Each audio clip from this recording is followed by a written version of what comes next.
Bismillah. Assalamualaikum warahmatullahi wabarakatuh.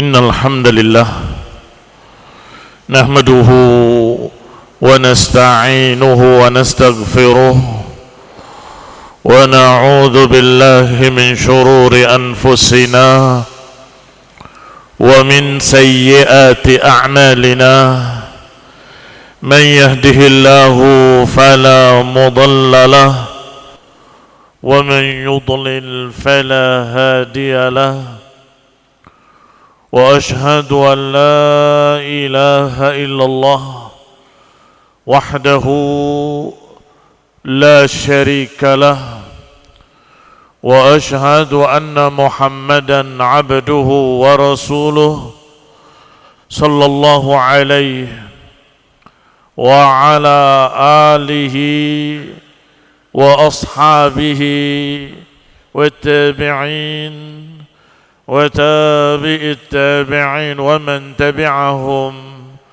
بإحسان إلى يوم الدين.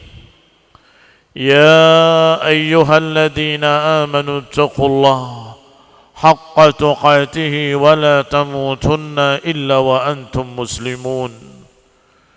يا أيها الناس اتقوا ربكم الذي خلقكم من نفس واحدة وخلق منها زوجها وبث منهما رجالا كثيرا ونساء واتقوا الله الذي تساءلون به والأرحام إن الله كان عليكم رقيبا. يا أيها الذين آمنوا اتقوا الله وقولوا قولا سديدا يصلح لكم أعمالكم ويغفر لكم ذنوبكم ومن يطع الله ورسوله فقد فاز فوزا عظيما. أما بعد فإن خير الحديث كتاب الله وخير الهدي هدي محمد صلى الله عليه وعلى آله وسلم وشر الأمور محدثاتها فإن كل محدثة بدعة وكل بدعة ضلالة وكل ضلالة في النار. إخواني في الدين أعزكم الله كمسلمين رحمني ورحمكم الله. وبالخصوص كما قلنا أنتم الشباب رحمني ورحمكم الله ووفقكم الله إلى خير. Sudah dibahas barakallahu fikum bahwasanya orang-orang yang akan menjadi besar, yang akan menjadi tokoh pemimpin umat, pembimbing umat adalah orang-orang yang sudah dipersiapkan oleh Allah Subhanahu wa taala sejak kecilnya, sejak mudanya. Kalau orang itu sejak mudanya sudah terlatih dengan akhlakul karimah, khususnya kejujuran dan amanah, maka ketika dia berbicara, ketika dewasa, ketika menyampaikan kebenaran akan mudah diterima. Tetapi lihatlah mereka-mereka yang sudah dikenal pendusta sejak kecilnya. Ketika dia berbicara, mengajak kepada kebenaran, orang berkata, saya kenal kamu. Dari kecil saya tahu siapa kamu. Ditolak. Walaupun mungkin dia saat itu sudah berubah, sudah berbeda, tetapi sejarah kelam menghalangi dakwahnya. Sejarah kelam membuat tidak diterima ucapan-ucapannya. Sehingga saya berbicara kepada kalian para pemuda, karena kalian masih bisa mempersiapkan diri untuk dimuliakan oleh Allah Subhanahu wa taala. Mempersiapkan diri untuk menjadi orang-orang yang Allah pilih sebagai dai-dai ilallah, sebagai pembimbing-pembimbing umat, sebagai pejuang-pejuang kebaikan, pejuang akidah, pejuang sunnah, pejuang akhlakul karimah. Ikhwani fiddin, a'azzakumullah. Wa ayyuhas syabab rahimani wa rahimakumullah. Rasulullah SAW mengangkat cucunya Al-Hasan dan kemudian berkata, inna ibni hadza sayyid, anakku ini nanti akan jadi tokoh besar yang akan mendamaikan dua pasukan besar. Khonifidina azzakumullah. Wahai para pemuda, Rasulullah angkat Al-Hasan dalam keadaan masih kecil dan dikatakan dia akan menjadi sayyid nantinya yang akan mendamaikan dua pasukan besar. Taib dengan apa? Mendamaikan pasukan besar, barakallahu fikum, dengan akhlakul karimah, dengan ngalah. Ngalah itu bukan kalah. Ketika pasukan Muawiyah radhiyallahu taala anhu berhadapan dengan pasukan Al-Hasan radhiyallahu taala anhu, kata perawi, wallahi inni ra'aitu jabalaini azimaini, aku melihat dua gunung besar. Kalau sampai terjadi pertempuran, pasti akan hancur dua gunung besar itu, paling tidak satu gunung akan hilang. Ternyata barakallahu fikum, Al-Hasan menyatakan kepada Muawiyah, kalau engkau berjanji kepadaku untuk memimpin dengan kitab wa sunnah, memimpin dengan keadilan, aku serahkan, aku mengalah daripada terjadi pertempuran yang mengerikan. Muawiyah radhiyallahu taala anhu tidak seperti yang kalian pikirkan, tidak seperti yang mereka pikirkan, ambisi kedudukan, dendam kepada ahlul bait, sama sekali tidak. Wahai cucu Rasulullah, apa syaratmu kau tuliskan, aku tanda tangani dan aku setuju dengan semua syaratmu. Kalau saja orang tidak kenal Muawiyah radhiyallahu taala anhu, kata para ulama, maka dikira dia adalah Imam Mahdi yang sudah lahir di Syam. Mengapa? Karena keadilannya dan semangat jihadnya sampai angkatan laut pertama kali itu atas usulan beliau di zaman Uthman Ibni Affan radhiyallahu taala anhu. Dan juga rahmatnya, kasih sayangnya terkenal. Jangan dikira bahwa Muawiyah sedang bertikai rebutan kepemimpinan, tidak. Dia memiliki hujjah yang sudah dia bawa sejak awal berhadapan dengan Ali bin Abi Thalib. Kita contohkan satu contoh. Dia mendapatkan surat dari Ibnu Zubair radhiyallahu taala anhu. Beliau sudah menjadi khalifah di Syam. Suratnya, anak buahmu, budak-budakmu masuk ke tanahku.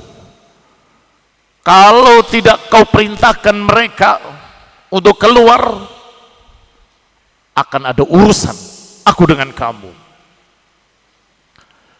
Oleh Muawiyah tunjukkan pada anaknya Yazid, ya Yazid, bagaimana pendapatmu? Dibaca oleh Yazid. Ini masih muda, semangatnya masih tinggi. Wahai bapakku, ini kurang ajar. Kalau aku Jadi aku akan perintahkan pasukan besar yang ujungnya sudah sampai di Madinah, pasukan belakangnya masih di sini. Saking panjangnya. Untuk menghabisi orang ini. Kata Muawiyah, salah. Sikapmu itu keliru. Dia tulis jawaban surat. Wahai saudaraku, aku tidak akan mungkin menyakiti kerabat Rasulullah SAW. Ambil tanah itu untukmu dan semua budak yang di dalamnya untukmu. Wassalam. Lihat jawabannya. Ketika jawabannya seperti itu, maka dijawab lagi, semoga Allah Subhanahu wa taala memuliakan engkau dan mengokohkan engkau, dan sungguh doa-doa baik. Pertanyaannya, barakallahu fikum, dengan apa Al-Hasan mendamaikan dua pasukan besar, dan dengan apa Muawiyah menjawab suratnya Zubair radhiyallahu taala anhum? Semoga Allah merahmati mereka dan meridhai mereka. Bukan dengan kekerasan. Dan ini membenarkan ucapan Rasulullah sallallahu alaihi wa ala alihi wasallam, laisa syadidu bisar'ah, innama syadidu alladhi yamliku nafsahu 'inda al-ghadab. Seorang yang kuat bukan orang yang menang berkelahi. Orang yang kuat bukan orang yang menang dalam bertikai, dalam berantem, tidak. Tetapi al-qawi, al-syadid, alladhi yamliku nafsahu indal ghadab, orang yang memiliki dirinya ketika marah, bisa menguasai dirinya ketika marah, ditahan. Ini namanya orang-orang yang kuat. Apa kata Allah tentang orang-orang yang seperti ini? Kadhiminal ghaidha wal 'afina 'anil nas. Menahan emosinya, menahan amarahnya, dan memaafkan manusia. Selesai urusan. Al-Hasan mengalah. Damai dua pasukan besar. Hari itu, tahun itu sampai dijuluki dengan Amul Jamaah, tahun kebersamaan, tahun persatuan. Yang tadinya pasukan berhadap-hadapan, mereka berpeluk-pelukan, semua gembira. Enggak ada yang tidak gembira kecuali kelompok kecil sesat, sirdimatun qalilah, yaitu Rafidhah Syiah. Kenapa ngalah kepadanya? Memang orang ini Ahlul Bait dicerca oleh mereka, dijuluki dengan julukan jelek, musawwid wujuhal muslimin, pencoreng wajah-wajah kaum muslimin, kata Syiah Rafidhah kepada Al-Hasan. Kalau Allah, tidak, demi Allah, Nabi memujinya dengan mengatakan inna ibni hadza sayyid. Dan juga muslimin memujinya bahwa beliau adalah munawwir wujuhal muslimin, membikin cerah wajah-wajah kaum muslimin.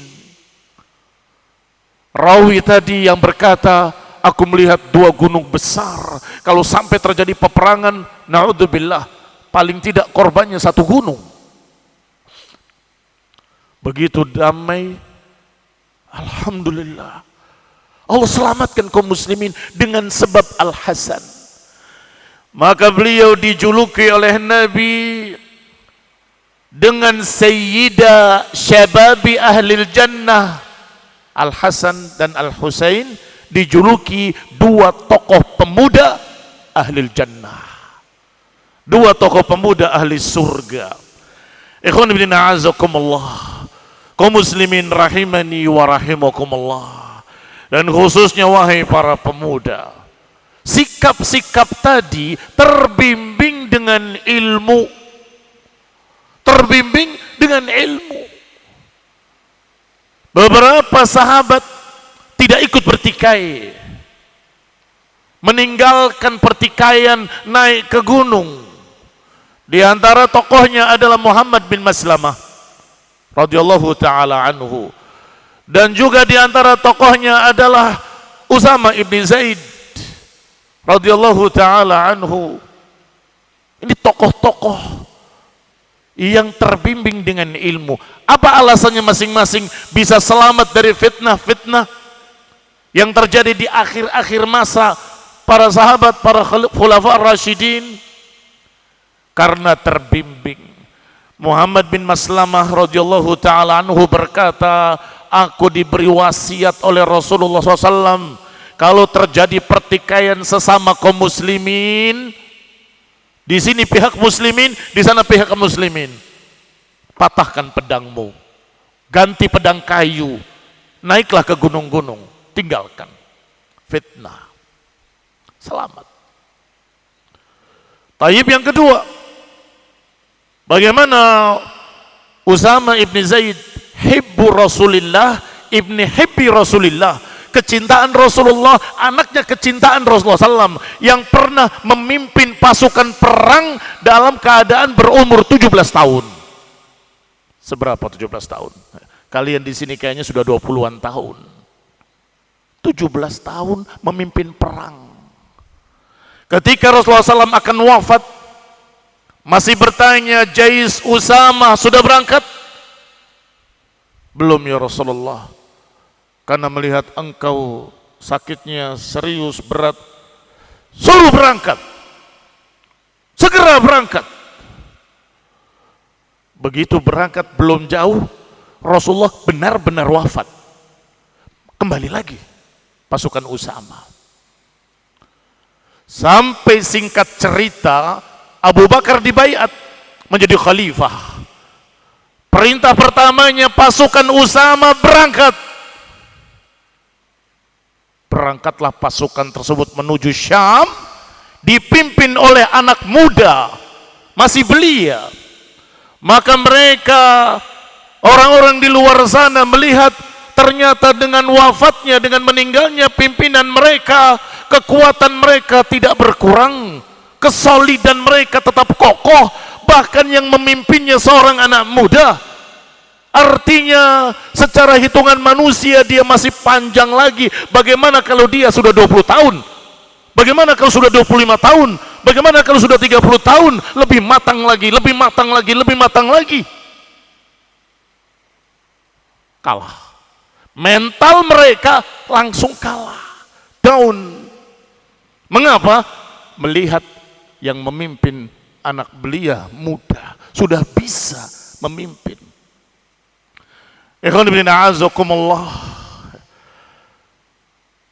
pernah terjadi di negara Arab Saudi ketika ada pertemuan internasional yang disuruh anaknya membawa pakaian adat yang ada pedangnya. Pedangnya masih ngengser ke bawah, masih terseret di bawah, saking kecilnya. Berbicara di dunia, maka pimpinan-pimpinan dunia terheran-heran. Dia mengirimkan anak sebelia ini. Ternyata ketika berbicara, pikirannya sudah dewasa, jauh ke depan, tidak seperti bayangan mereka. Ini barakallahu fikum, bagaimana kalau dia nanti semakin matang, semakin matang, semakin matang. Ketika jatuhnya Andalusia, tahu Andalusia? Sekarang Spanyol.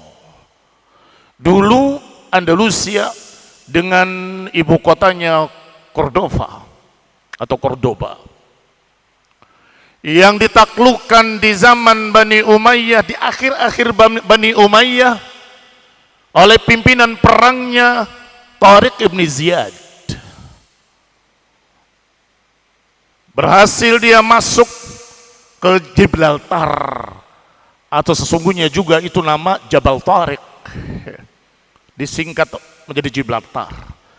Barakallahu fikum. sampai menjadi negara yang jaya atau negeri yang makmur, ilmu pengetahuannya, teknologinya, kedokterannya, semuanya sedunia paling maju. Selama 800 tahun, 8 abad, sampai Bani Umayyah sudah kalah, masih tetap tegak, makmur, maju, dipimpin oleh Sultan Abdul Hamid yang kedua dan kemudian ketiga.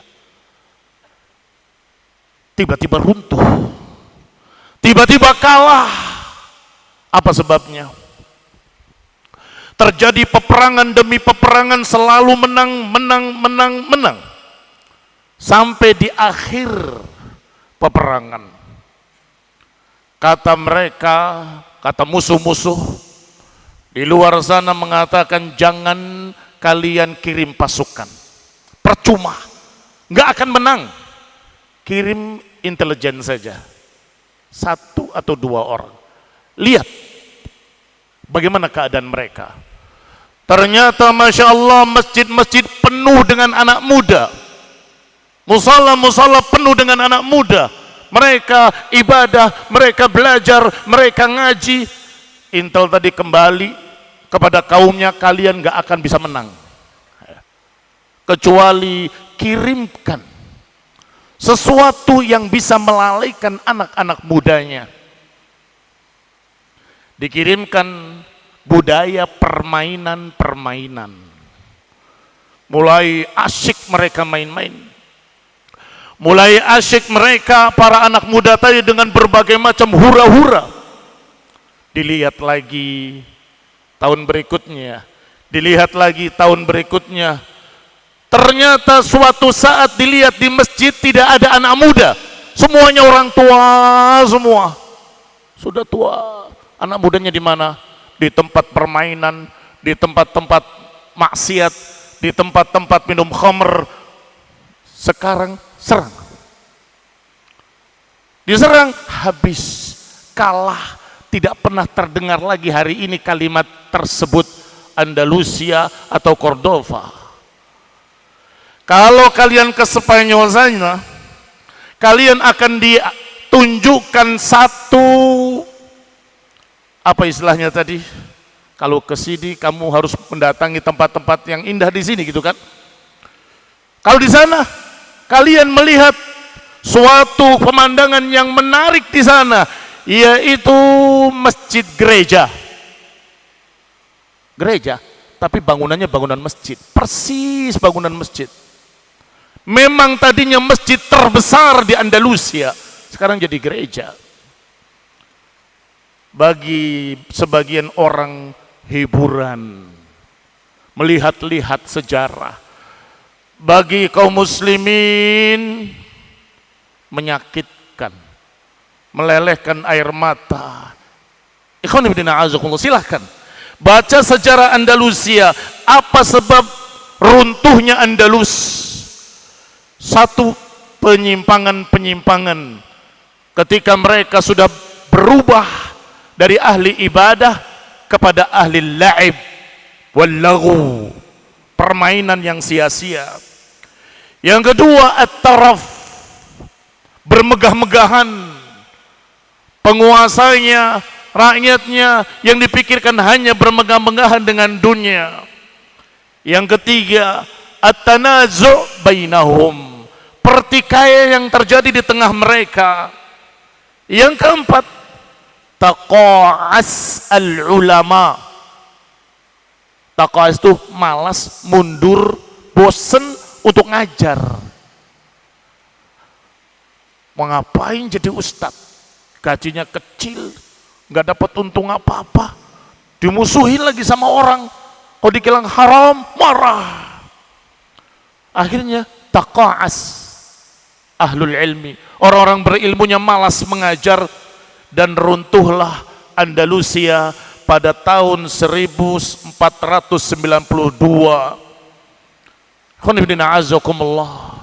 Dari sejak dibukanya oleh Tariq ibn Ziyad, sampai 1400 berapa ratus tahun jaya tiba-tiba runtuh. Na'am wallah, mereka menghitung sebuah negeri, kalau ini negeri yang kuat, yang kokoh, yang tidak akan terkalahkan, mereka lihat pemudanya, mereka melihat syababnya. Karena orang tua, sudah kita katakan tadi, dengan kelebihan mereka, kekurangannya mereka lemah. Apalagi anak-anak, bisa apa mereka?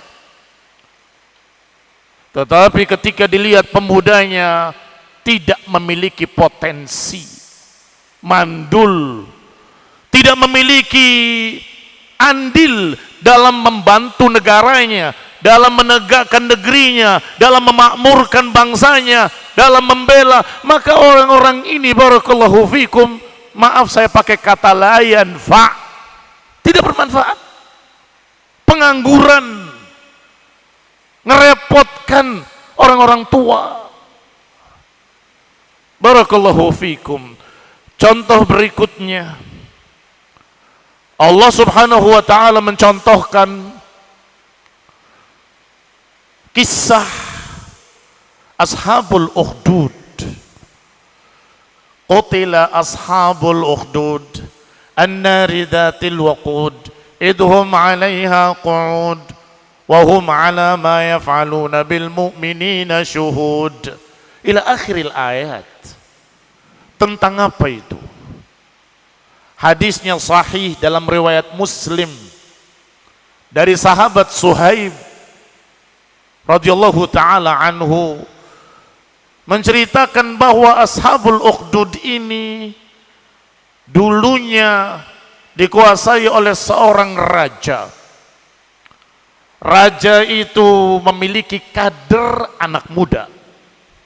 Disebut dalam hadis gulam. Gulam itu anak muda, remaja. Raja ini sebagaimana orang-orang lain berpikir bahwa anak muda ini masih memiliki potensi lebih lama, lebih kuat, lebih tinggi, sehingga yang dikirim anak muda untuk belajar sihir.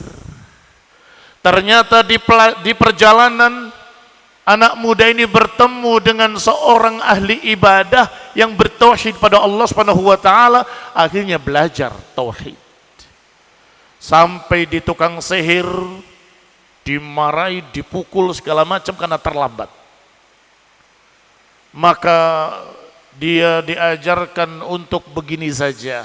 Kalau kamu terlambat ke tukang sihir, katakan ditahan oleh raja. Kalau terlambat kembali ke kerajaan, ditahan oleh tukang sihir. Akhirnya belajar dua ilmu. Ilmu hak wa ilmu batil. Ilmu sihir dan ilmu tauhid bertentangan di hatinya, tidak cocok. Maka ketika dia melihat ada binatang buas yang mengganggu manusia, dia lempar dengan batu sambil berkata, ya Allah, kalau yang diajarkan oleh rahib itu benar, bunuhlah binatang ini. Mati binatang itu, terbunuh. Maka dia tidak lagi memikirkan tentang pelajaran tukang sihir. Yang dia pegang adalah aqidatut tauhid. Hebat, hebat. Kata anak muda tadi, bukan aku, Allah. La ilaha illallah.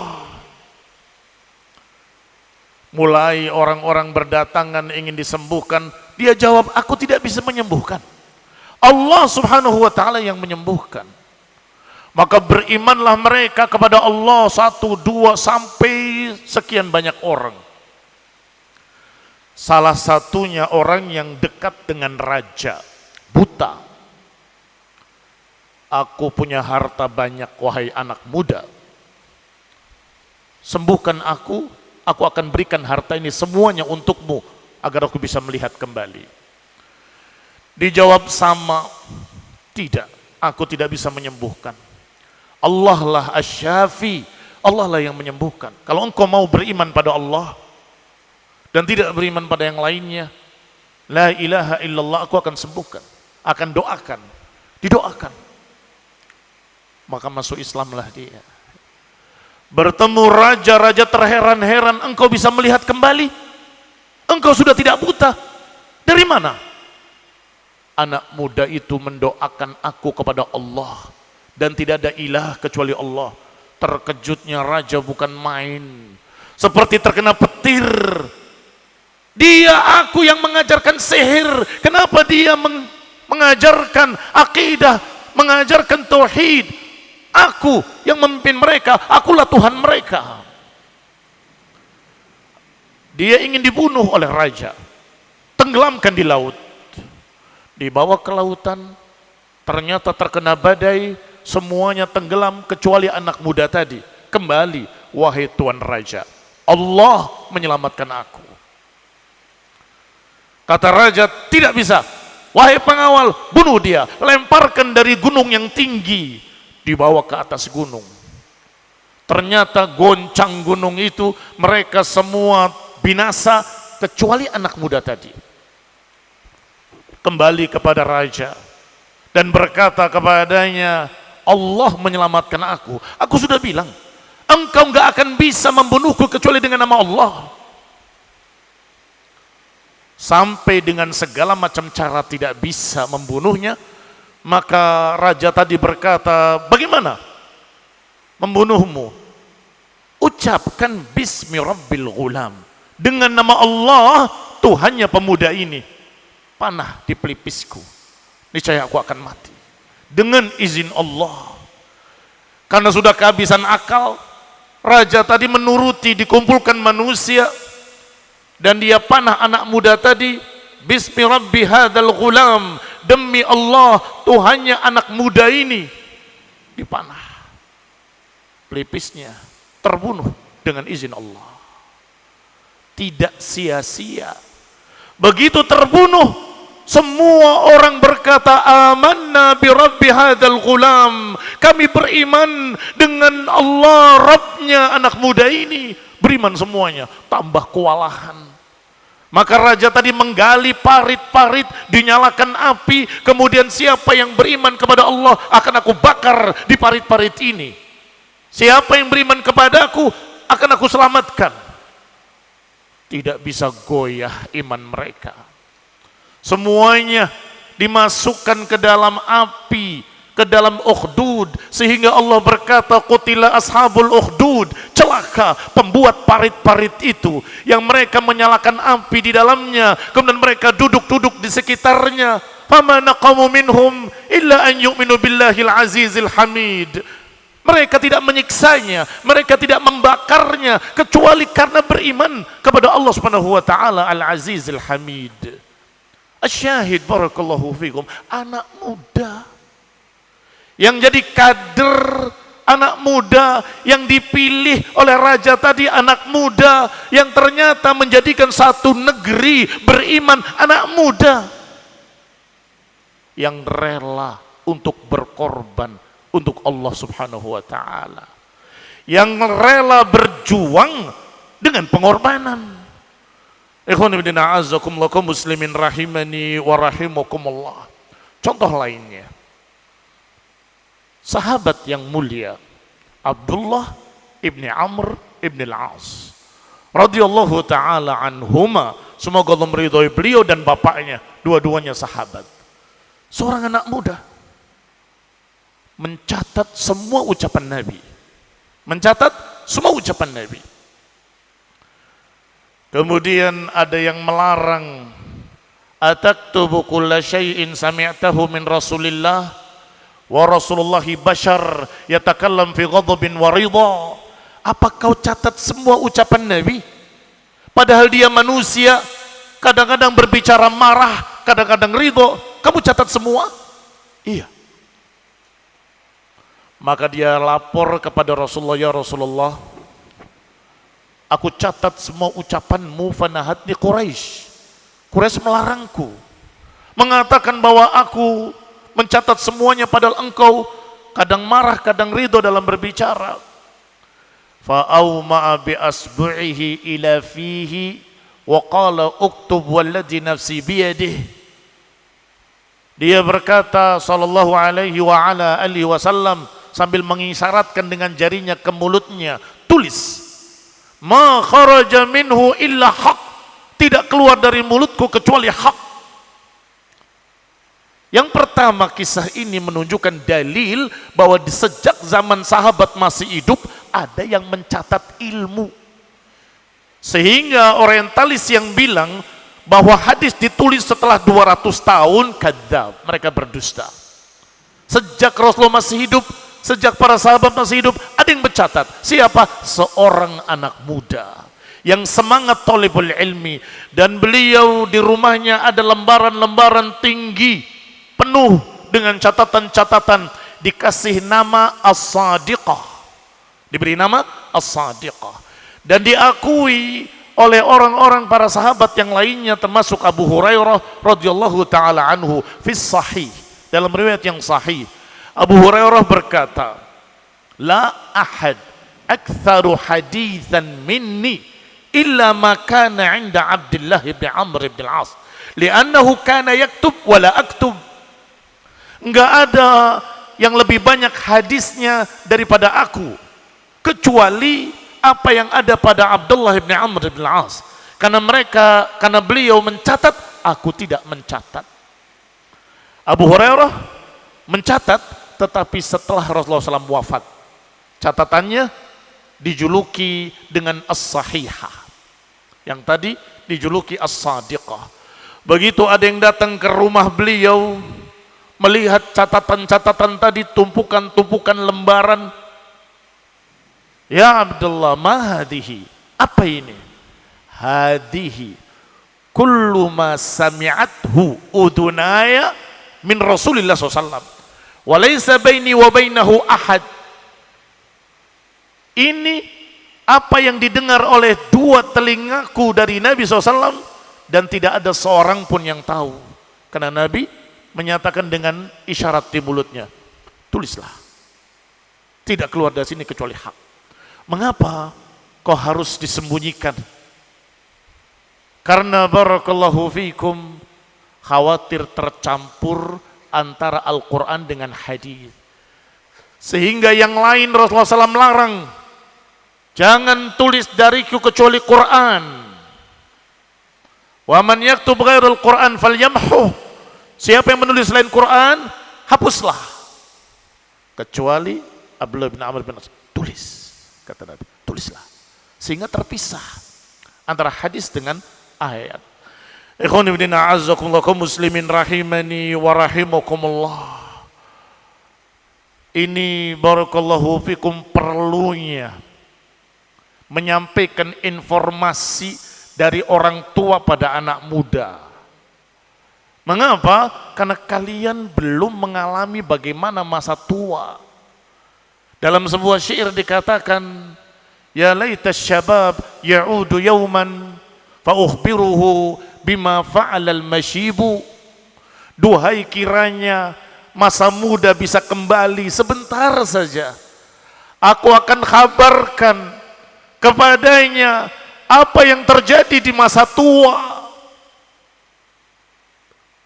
Ini ungkapan penyesalan orang-orang tua, ungkapan penyesalan mereka karena mereka sudah tidak bisa balik menjadi muda, sehingga hanya berkata, ya laita syababu ya'udu yauman, kalau saja masa muda bisa kembali sebentar saja, aku akan kabarkan apa yang terjadi di masa tua. Badan semakin renta, dzakirah semakin lemah, mata semakin lemah, pendengaran semakin lemah. Allahumma inni a'udzubika minal haram. Ya Allah, kita berlindung kepadamu dari penyakit haram, penyakit ketuaan, pikun. Kalian masih muda, sehingga belum terlambat. Gunakan sebaik-baiknya. Kata Nabi SAW, ightanim khamsan qabla khamsin. Manfaatkanlah yang 5 sebelum datang yang 5. Apa yang pertama? Syababaka qabla haramik. Masa mudamu sebelum datang masa tuamu. Ikhwan fillah a'azzakumullah. Yang pertama disebut oleh Rasulullah sallallahu alaihi wa ala alihi wasallam adalah masa mudamu sebelum datang masa tuamu dan masa sehatmu sebelum sakitmu. Kesehatan itu nikmat, tapi banyak yang tidak sadar. Sampai ketika sudah berbaring di rumah sakit, baru dia berpikir, coba kalau kemarin aku sudah menghafal, coba kalau kemarin aku sudah belajar, coba kalau kemarin aku sudah beramal. Sudah terlambat. Sudah tidak bisa lagi. Jangankan dia berbicara, bernapas saja, satu persatu. Mau apa lagi? Manfaatkan kesehatanmu sebelum sakit. Manfaatkan masa mudamu sebelum tua. Dan yang ketiga, ghinaka qabla faqrik. Ketika engkau mampu, manfaatkan kemampuanmu. Kamu bisa duduk di pondok pesantren, kamu bisa thalabul ilmi, kamu bisa mengkaji, kamu bisa, itu kesempatan. Berarti engkau memiliki kemampuan. Kalau kemudian sudah fakir, sudah bangkrut, pailit, nggak bisa apa-apa, nggak punya apa-apa untuk modal belajar. Yang keempat, faraghika qabla syughlik. Masa kosongmu sebelum masa sibukmu. Barakallahu fikum. Semakin dewasa semakin sibuk, semakin dewasa semakin sibuk, semakin dewasa semakin sibuk. Seorang talibul ilmi ketika dia masih lajang sendiri, Masya Allah, orang tua masih memberi kepadamu modal untuk belajar, ni'mah azimah, manfaatkan. Kalau kemudian engkau harus mencari maisha sendiri, berat. Sudah waktunya terbagi. Kalau saja bisa membaginya seperti anaknya Harun ar-Rasyid rahimahullah, yang dia bekerja mendapatkan 7 danik. 1 danik bisa untuk makan sehari. Dia bekerjanya cuma hari Sabtu saja. Selebihnya dia belajar dengan 6 danik. Begitu hari ke-7 dia bekerja lagi. Terus begitu. Mengapa? Karena dia tidak mau dibiayai dari uang negara, enggak mau dibiayai oleh khalifah. Dia menyamar, tidak menunjukkan jati dirinya siapa. Sampai pelanggannya yang selalu mengajak dia ke rumahnya untuk bekerja, pada Sabtu berikutnya tidak ada di pasar. Aina syab, mana anak muda itu? Anak muda lagi. Kata yang lain, saya tidak tahu. Ada yang menjawab, oh dia tinggal di sana. Didatangi rumahnya, dia dalam keadaan sakit. Sendirian di rumahnya, tidak memiliki apa-apa kecuali hamparan dengan bejana. Anak khalifah rahimahullah. Ini ditulis oleh Al-Ajurri di dalam Al-Ghuraba minal Mu'minin. Al-Ghuraba minal Mu'minin. Ternyata sakitnya parah. Berkata pada pelanggannya tadi yang sudah seperti saudaranya, ini berlian, kalau ada iring-iringan khalifah lewat, serahkan padanya dan sampaikan salamku padanya. Wafat. Maka barakallahu fikum, ketika iring-iringan khalifah lewat, orang tadi menunjukkan berlian yang besar tadi sambil berkata, wahai khalifah, mengejar-ngejarnya. Khalifah melihat berlian itu milik anaknya. Stop. Dari mana kamu dapat itu?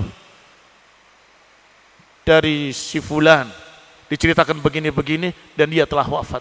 Dia menyuruh aku untuk mengembalikannya kepadamu. Menangis bapaknya. Ketika wafat, disolatkan. Yang datang menyolatkan dari sekian penjuru, ternyata orang ini bukan orang yang tidak dikenal. Dikenal oleh para ulama dan ahlul ilmi dan para tulabul ilm. ghuraba minal mu'minin. Betul-betul gharib. Tuba lil ghuraba, kata Nabi sallallahu alaihi wa ala alihi wasallam. Ikhwan fillah a'azzakumullah, kaum muslimin rahimani wa rahimakumullah. Disebutkan yang kelima adalah hidupmu sebelum matimu. Manfaatkanlah masa hidupmu sebelum datang kematianmu. Kematian akan datang kapanpun, bisa saja datang pagi atau sore, besok atau lusa. Ikhwan fillah a'azzakumullah. Terakhir saya bawakan hadis yang kalian semua sudah hafal, sab'atun yudhilluhumullah yauma la dhilla illa dhilluh. 7 golongan yang akan dinaungi oleh Allah nanti yaumul qiyamah, di hari enggak ada naungan lain kecuali naungan Allah subhanahu wa ta'ala. Yang pertama, imamun adil, imam yang adil. Yang kedua, syabun nasya'a fi ta'atillah, pemuda, remaja yang dibesarkan dengan taat kepada Allah subhanahu wa ta'ala. Dalam riwayat, fi ibadatillah, dalam beribadah kepada Allah. Kalian yang disebut syab. Mengapa? Kata para ulama, karena mereka para pemuda ini syahwatnya masih tinggi, semangat untuk hiburan, main-main masih tinggi, tapi dia bisa mengalahkannya untuk beribadah pada Allah, bisa mengalahkannya untuk tunduk pada Allah. Ini kehebatan yang luar biasa. Kehebatan yang luar biasa. Disebut salah satunya, yaitu rajulun da'athum ra'ah dhatu mansibin wa jamal qala inni akhafullah.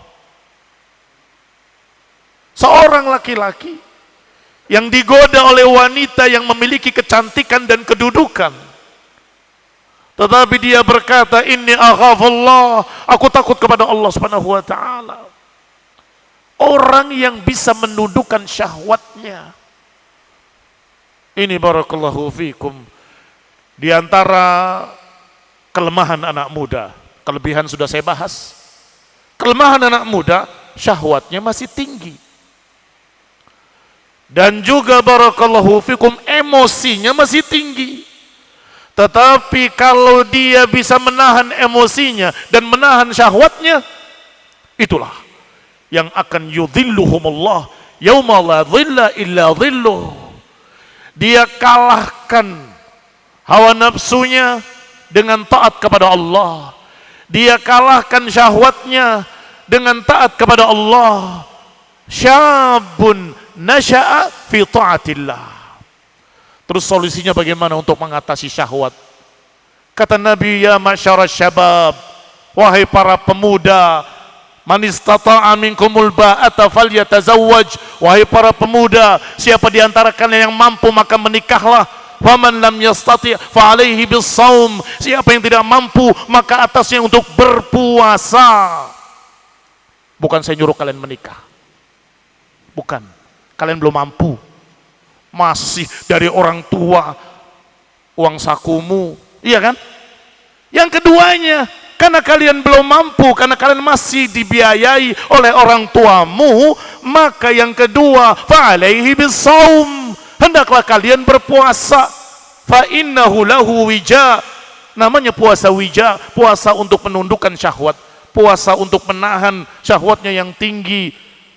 Pelanggaran-pelanggaran yang terjadi, sering terjadi di pondok-pondok pesantren sekitar itu. Na'udzubillah min dzalik. Maka berpuasalah untuk menundukkan kelemahan kalian, kelemahan para pemuda, yaitu syahwat yang kadang-kadang berlebihan, syahwat yang tinggi. Puasa. Ya Rasulullah, inni idza akaltul lahma antashiru ilan nisa. Ya Rasulullah, kalau aku makan daging, aku selalu berpikirannya ke perempuan terus, maka aku nggak mau makan daging. Kata Nabi, kulil laham wasum, makan daging dan puasalah. Disuruh makan daging tapi berpuasa, bukan disuruh menjadi vegetarian. Bukan disuruh untuk seperti itu. Berpuasalah. Makan daging halal, thayyib, silahkan. Tetapi berpuasalah. أقول قولي هذا وأستغفر الله لي ولكم ولجميع المسلمين وصلى الله على محمد وعلى آله وأصحابه وسلم تسليما كثيرا سبحانك اللهم وبحمدك أشهد أن لا إله إلا أنت أستغفرك وأتوب إليك والسلام عليكم ورحمة الله وبركاته.